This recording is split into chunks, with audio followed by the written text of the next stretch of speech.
Jed chose Alex Bregman. He chose Alex Bregman with a Gold Glover at third base. Welcome to Inside the Friendly Confines with Jesse Rogers, a Cubs-centric podcast from Good Karma Brands as well as ESPN 1000 and brought to you by Arlington Toyota.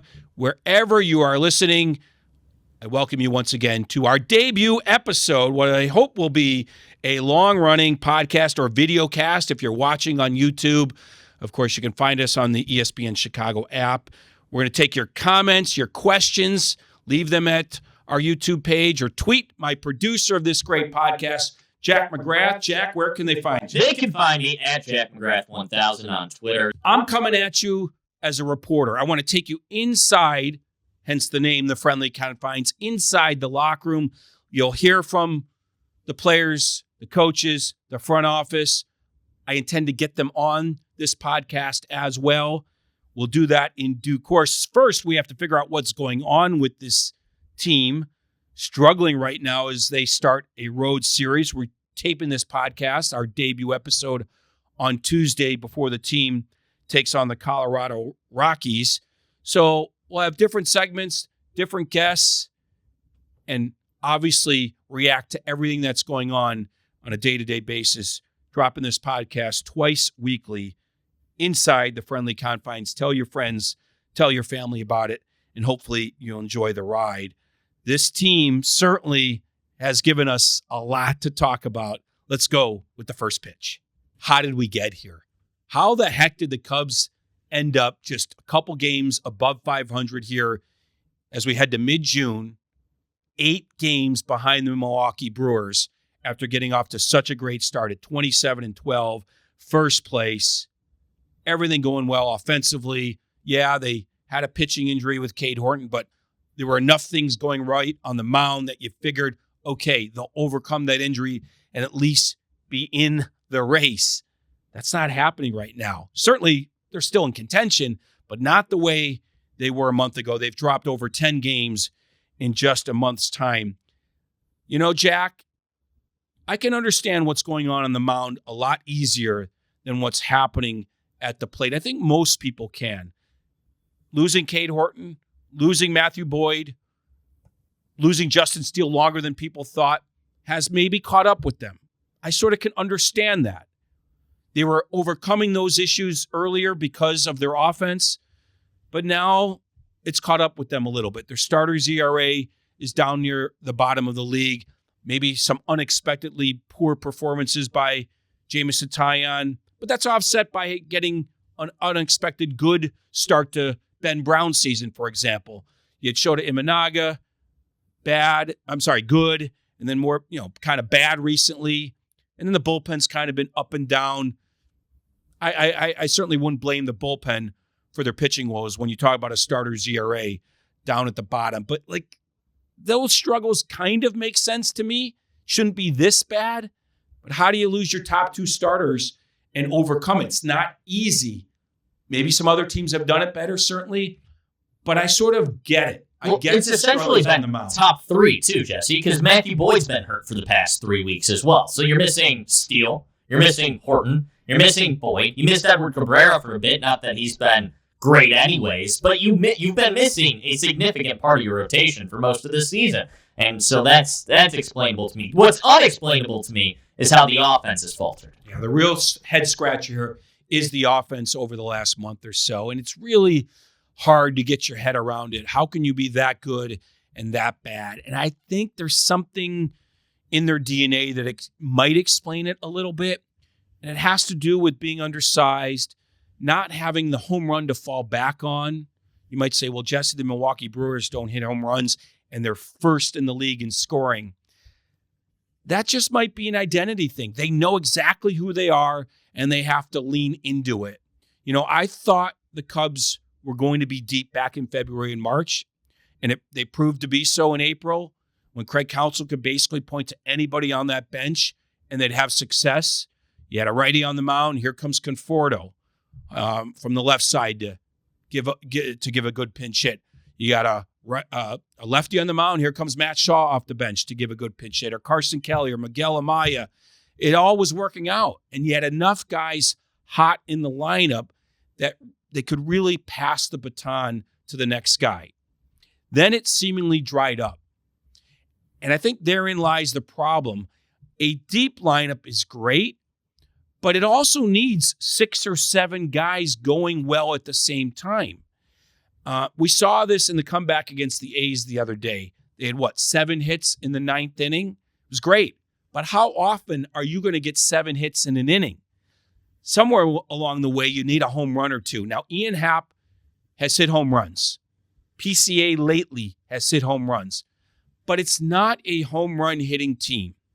It's a bunch of hitters that can hit home runs.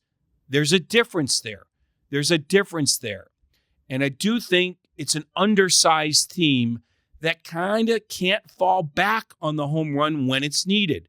There's no Schwarber there. There's no Ohtani there. There's no Judge there. I've spoken about this on the radio many times. And the one guy that probably is, you talk to the players themselves, that puts on a show during BP that's physically stronger than anyone else is Seiya Suzuki. And he's just not hitting enough for power so far this year. As much as you talk about Alex Bregman and Dansby Swanson, Seiya Suzuki is right there in the middle of guys that have struggled so far.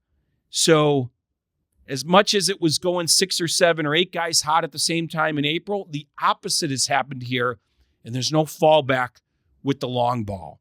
And I do think that's how this team has been built. And that is something that Jed Hoyer is going to have to look in the mirror about over time if they continue to kind of sputter like this, where, once in a while they get enough hits in an inning, but there's just not enough slug there. And we're going to get into why that is as we move along here. Jesse, why does that work for the Brewers and not the Cubs? Because you mentioned the Brewers have the top offense in baseball right now, but they don't hit the home run ball at a very high clip. So why is that working for the Milwaukee Brewers, but not working for the Chicago Cubs? It's really the million-dollar question, Jack. It really is. It might be an identity thing, and that might apply to the entire Milwaukee organization as we all kind of admire what they've done up there. They know exactly who they are, and they lean into it. This is what I'm talking about, sort of a Cubs lineup that's a little bit in between a full contact lineup, which you might describe in Milwaukee, and a power lineup, which you might describe as the Philadelphia Phillies. They're somewhere in between. And look, at their best, they're a little bit of both. And maybe that's what we saw in April. There was some home runs scattered in there with a lot of contact and the whole passing the baton idea. But it has some inherent warts to it if you're built that way without true slug in the middle. And the warts probably have to do with the day and age of that we're in baseball. We're stringing together a bunch of hits is a rarity. It's a rarity for any team outside of the Milwaukee Brewers. They just have it in their DNA. The Cubs' DNA has a little mix of contact, speed, and power, but maybe not enough of one of those things. So are you saying the Cubs don't have an identity right now? Or is their identity just a mix? Or are you saying they don't have an identity? Identity is such a weird, ambiguous word. Is it even necessary? But it's a way to describe something that is either lacking because they don't have it or something that you see and feel every day.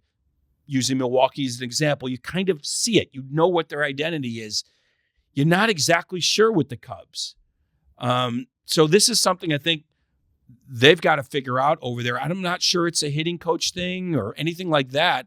I think it's how you're built and what's in your DNA as a team. So I think that the offense is going to continue to confound us in a lot of ways. I do think, and I'm not just saying this because it's my debut episode I'm on today, I do think this is a very interesting and important week offensively. You're going to Colorado. The Brewers were built to score runs in Colorado, and they did this past weekend. The Cubs, at their best, as we were saying, are that hand the baton off type of team. This should be a ballpark they succeed in because it's not about home runs in Colorado. It's about finding the gaps. It's doubles. It's triples. It's a lot of hits. The Cubs better get healthy in Colorado because if they don't, I'm not sure when they will. And frankly, San Francisco, you think it's a pitcher's park, and it is, but if you're going to right center with the ball, you're gonna find some slug there. You're gonna find some extra base hits to the right side. And boy, does Alex Bregman need to go to the right side. Boy, does Dansby Swanson need to go to the right side. If they have a bad week offensively, they may have to make some drastic decisions with this team. And I don't even know what that means to be. I don't know what that looks like, to be honest. But I do think it's a big week for this offense, coming off a day off on Monday, coming off some off days for Dansby Swanson. Alex Bregman says he's working harder than he ever has, that he thinks he's close. Well, all of that has to come to fruition starting in Colorado. So every week I want to take you inside the clubhouse to analyze what they're saying about the team, good or bad. It's been more bad lately. And today I want to give you a couple of Jed Hoyer clips. I was talking last segment about this offense and how it's built, and I just have a little disagreement about a home run hitting team or a team full of decent hitters who hit home runs. Here's Jed Hoyer recently. As you look at the nature of your offense, do you feel like, not having a Kurtz, not having a true slugger in the middle really reduces your margin for error? You have good hitters that hit home runs, but I'm not sure you have a home run hitter or two even in that lineup. I don't know. Michael Busch hit 34 homers last year. Pete hit over 30. Say hit over 30. Ian Dansby were in the 20s. Bregman should be hitting homers. Like, our guys that hit homers are not hitting homers, and I think that is ultimately the challenge. There's no doubt. I mean, watching Nick Kurtz in that series, like, that is a superstar middle of the order bat, and every time he's at the plate, if you're a fan, you can't look away, and if you're me, you're looking away. You're hoping for a good result. We don't. I don't think we have that kind of middle of the order slugger. There's not a lot of those guys out there. Frankly, we have one of the deepest and best offenses in baseball. Period. When we're playing well. So let's examine what Hoyer said right there, because at first he talks about his team's ability to hit home runs, reeling off guys that hit 30 plus last year, but then towards the end admires having a guy like Nick Kurtz in the lineup, which the A's have, a big, strong dude. He says those guys aren't always available, yet they do come on the market. Shohei Ohtani was on the market in recent years. Aaron Judge was on the market in recent years. Kyle Schwarber's been on the market a couple times since the Cubs let him go. Most recently this offseason as well. So there is an ability to add a big home run hitting dude in your lineup if you want to pay for it. You can also draft them. White Sox have drafted a couple, Colson Montgomery being one. Jacob Gonzalez is a bigger dude. And the White Sox just signed one in Munetaka Murakami as well. So he admits it's great to have them, but says can't always find them. Okay. The other angle is what he said about the home run hitters. He mentioned 2 or 3 guys that hit 30-plus home runs last year. But my point of saying they're not home run hitters, they're good hitters that hit home runs, is that there's volatility in them. How many guys hit 30-plus home runs in 2024? 0. How many guys hit 30-plus home runs in 2023? 0. There's this volatility in their DNA. So Michael Busch might hit 30 again, but he also might hit 15 one year. And then he might jump up to 24 and then down to 19. Kyle Schwarber's worst years are going to be in the 30s. Same with the other sluggers that I'm talking about. So yes, they have the ability. But what happens in a given year if a bunch of guys who are not big and strong, who aren't normally hitting home runs on a regular basis, what if they all have one of those depressed years when it comes to power? We might be seeing it right now outside of Ian Happ. And now PCA's been on a little bit of a run. So this is what I'm talking about. I talk often on the radio about undersized players in baseball. The Cubs are undersized. Doesn't mean they can't win, but you have a bigger margin for error when you have a big slugger or two in the lineup, as hard as they are to find. Second clip from Jed Hoyer is about the trade deadline. Give this a listen. I mean, I think your World Series odds are probably going to be correlated to your odds of getting a bye. And I think that getting a bye is such a big deal. It's effectively not only winning one round by getting a bye, but you're also, by getting a bye, in theory, you're playing an opponent that should be in a lesser state. You know, I mean, Brewers got a bye last year, and that boy threw on 3 days rest. I mean, I think that's so the bye is that important. So, you know, World Series odds are obviously on true talent, but also like whether you get a bye or not, it's going to make a big difference. So I think that you want to look at it differently. I'd say, you know, the aggressiveness, a lot of it's based on like the ability to get a bye.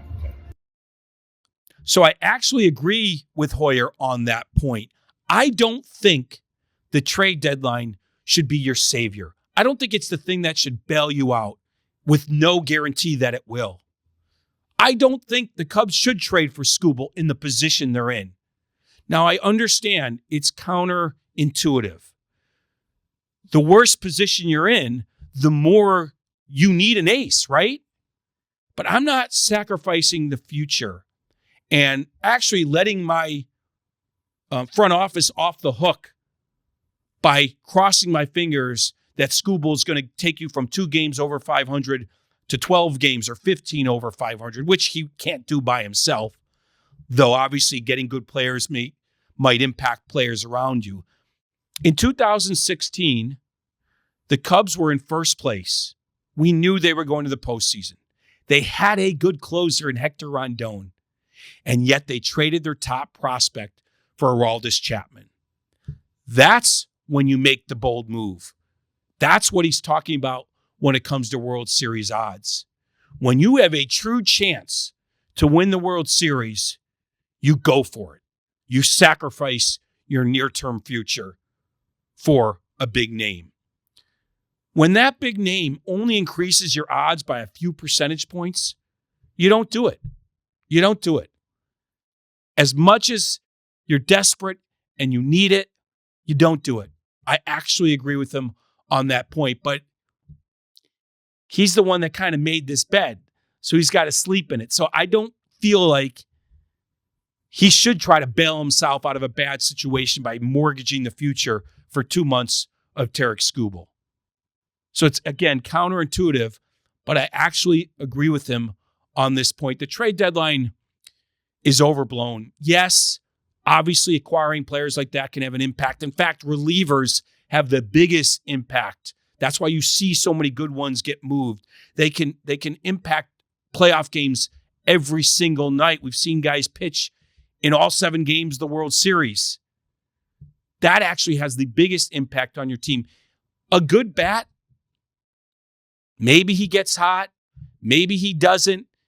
He only gets 4 chances a game to impact you. So it's like, don't act like the trade deadline is your savior. That's the biggest thing that I can impart to you about August 3rd.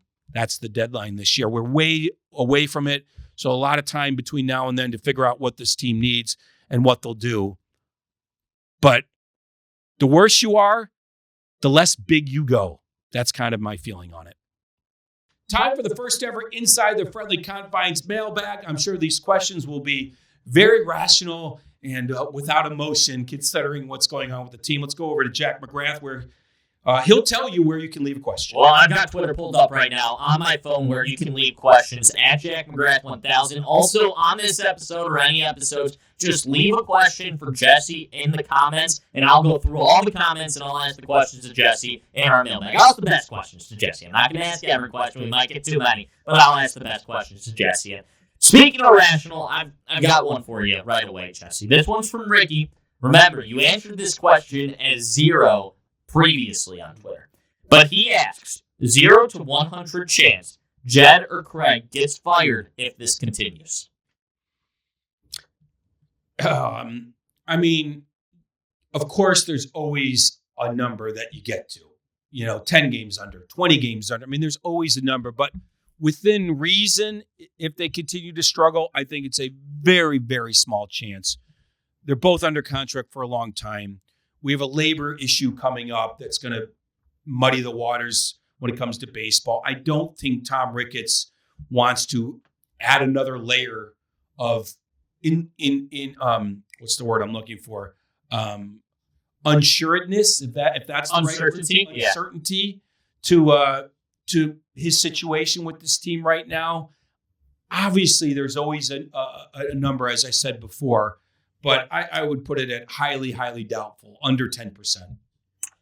Ron asks, does Alex Bregman have a personal hitting coach?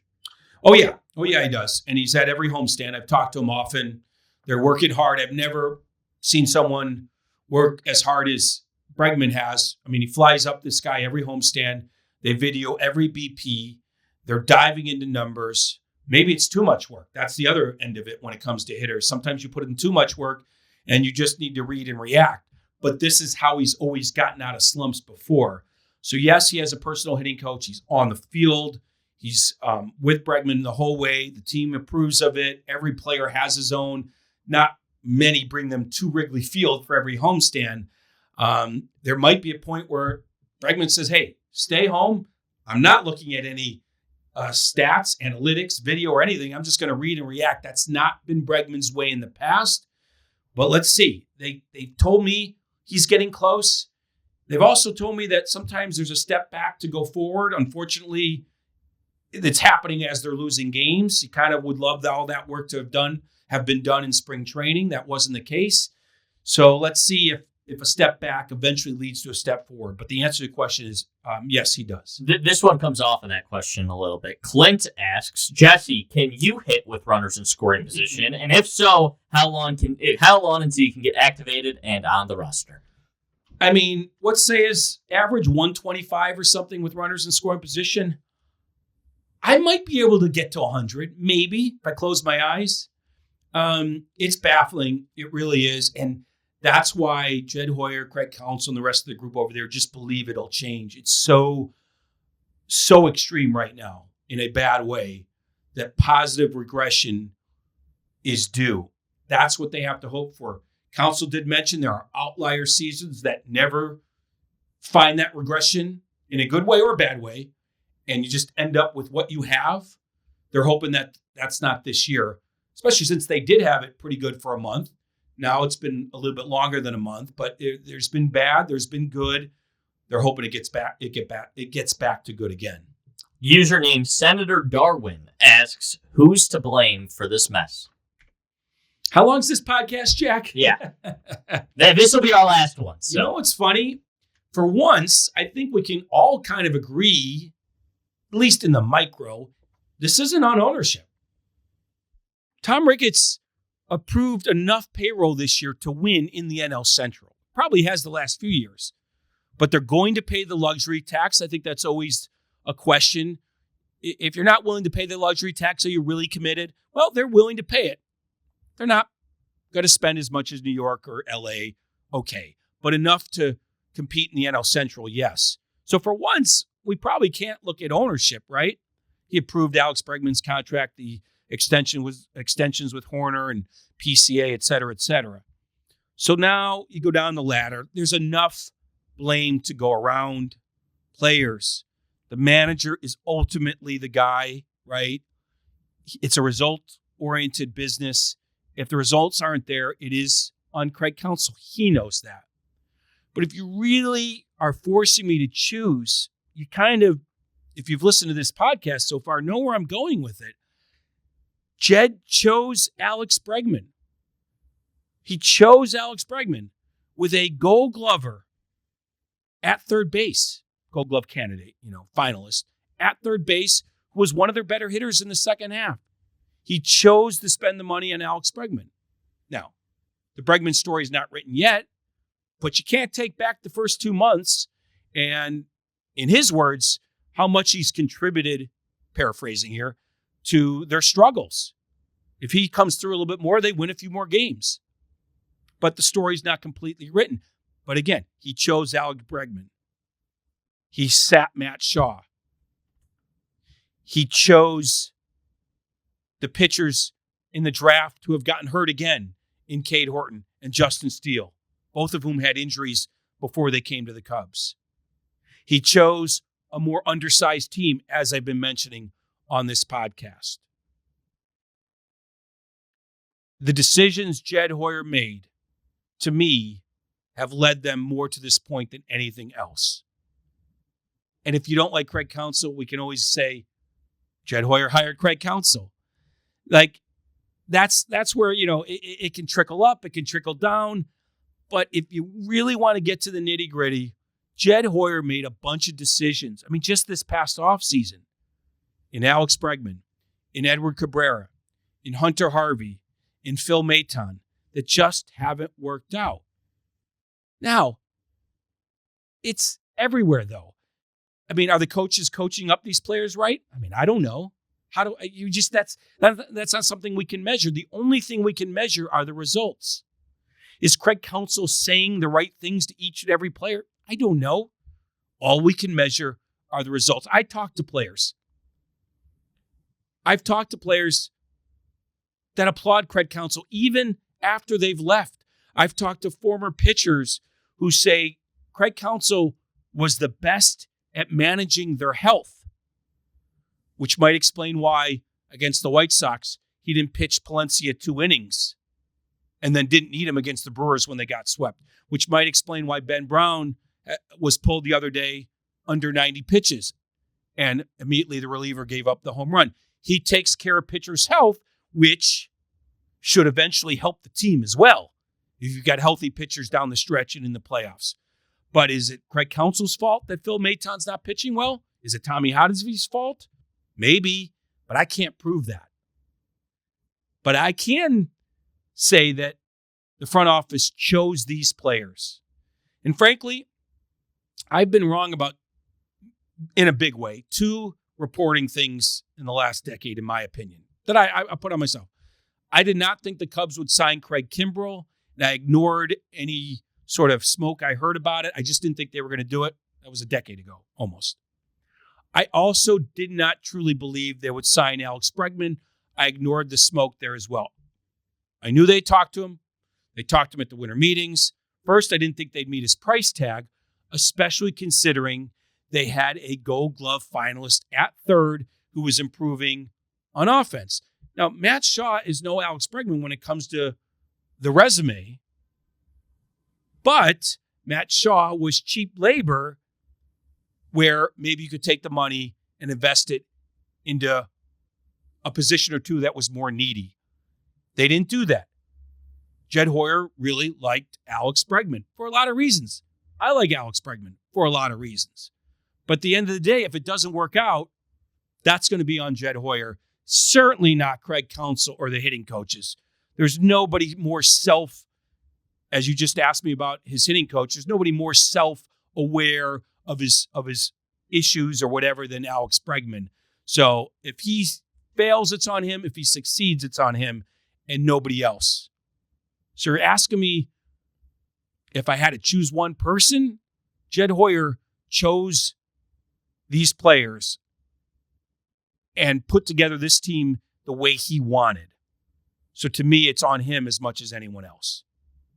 Okay, that's going to do it for our debut edition of Inside the Friendly Confines. Make sure you like and subscribe and tell your friends and family about it. We'll drop 2 a week, so make sure you check out our second episode later this week. And, of course, leave your questions for my producer, Jack McGrath. I will answer them on every podcast. And soon enough, we'll talk to some movers and shakers over at Wrigley Field. I'm going to talk to diehard fans like Mark Silverman and David Kaplan, hosts on ESPN 1000. We'll go in a lot of directions for this podcast. Thanks for tuning in, folks. Hopefully the Cubs bring you some happy days in the near future. So long.